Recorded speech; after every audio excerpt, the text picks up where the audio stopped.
happy either. 3.5% of the stimulus was infrastructure, as I understand it, roads and bridges. I mean, that's a little higher than that. But look, scam wow, you know. All right, with me now, the guy doing the grilling, Republican Congressman Jason Chaffetz of Utah. Congressman, welcome to the program. I'm looking at the GAO report, some of the highlights here.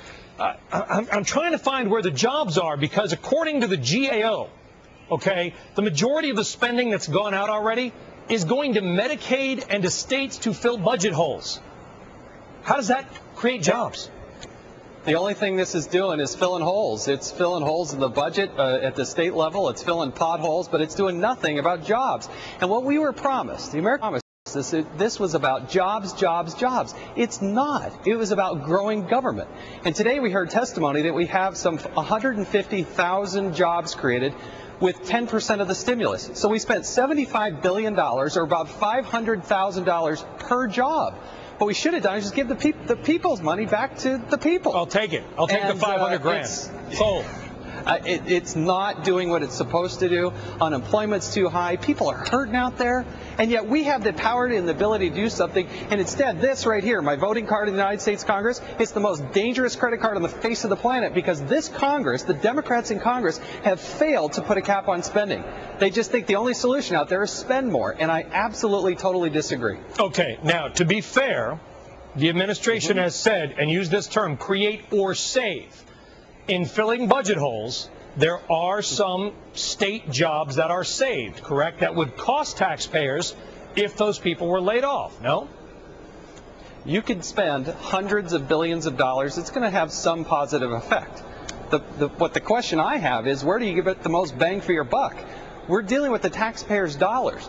And now about 28% or 28 cents out of every dollar is going to be spent by the federal government. And yet we know 70% of the jobs that are going to be created in this country come from small business. So we're doing everything other than helping to create jobs. If you want to create the most jobs, create an atmosphere, give the tools to the small businesses of this country to allow them to succeed. Instead, this government wants to go out and spend your money. And now they're talking about a third stimulus, which is just insane. And the other thing, too, is, and again, I don't understand this, and maybe you're up there in Washington and they got a different way of thinking about things than we do here in New York. If the majority of the people filing personal income tax returns that are considered rich are actually small businesses in disguise, we're talking about raising taxes on that on a federal level. The states are hiking it. Now a possible tax on health care in that group.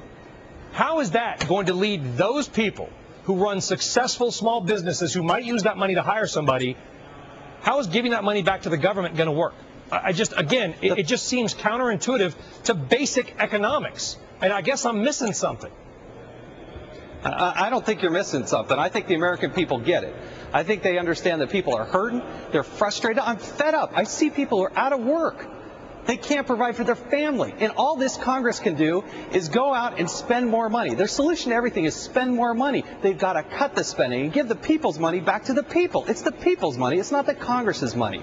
They cannot continue on this trajectory, and until the American people stand up, get fed up, and let their congressmen know that we will continue to have this problem. Every day in this House, we vote on millions, if not billions of dollars that go flush down the toilet that will not help this country. And the United States of America is the greatest country on the face of the planet, but we're blowing it. And we have an opportunity if we just deal with our resources in an effective way. Congressman, we got to leave it there. A CBO report, which I linked to on my blog on Fox Business, came out last week saying just that. The problem is it came out at the same time that Michael Jackson died. That got all the coverage. I urge everybody to go back and read that CBO report. Congressman Jason Chaffetz of Utah, thank you so much. Thank you. Folks, reform is coming.